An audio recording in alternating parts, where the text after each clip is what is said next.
fixer un bouton pression magnétique, donc vous allez avoir besoin de votre bouton pression magnétique composé de deux parties, la partie mâle la plus fine et la partie femelle, ainsi que de deux petites rondelles. Vous allez avoir besoin d'une toute petite paire de ciseaux.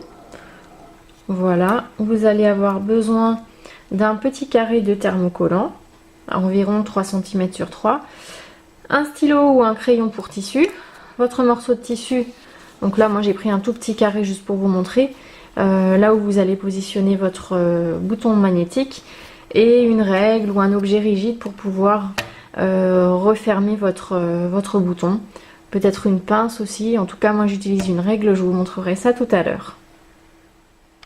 Alors pour fixer mon bouton pression magnétique, je vais commencer par thermocoller la partie où je vais fixer mon bouton pour un petit peu consolider et rigidifier cette partie là. Donc je prends mon fer à repasser, la partie sur mon thermocollant qui est un petit peu brillante, c'est la partie où se situe la colle. Donc cette partie là je vais venir la mettre endroit contre, je vais venir la positionner endroit contre envers pardon, de mon simili-cuir. Je prends mon fer à repasser bien chaud et je passe un petit peu donc jusqu'à ce que mon thermocollant soit correctement fixé.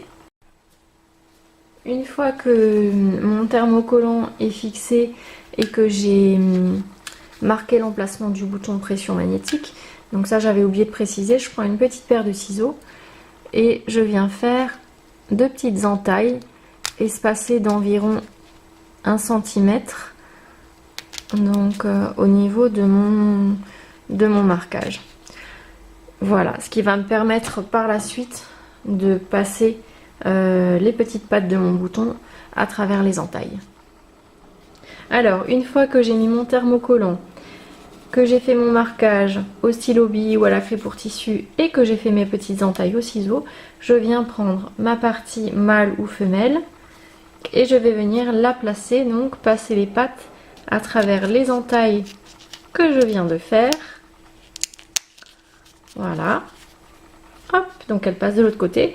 Je prends ma petite rondelle et c'est à ce moment là, donc ma petite rondelle je la place comme ceci, c'est à ce moment là que je viens me servir de ma règle. Donc il me faut un objet qui soit rigide, ça peut être autre chose hein, mais moi j'utilise une règle et je vais venir appuyer sur les pattes pour les replier correctement. Voilà, et du coup mon bouton pression magnétique est fixé. Donc je fais la même chose ensuite, une fois que j'ai fait la même chose avec la partie mâle. Donc là j'ai fait ça simplement sur deux morceaux de tissu pour vous montrer. J'ai mon bouton pression magnétique qui fonctionne.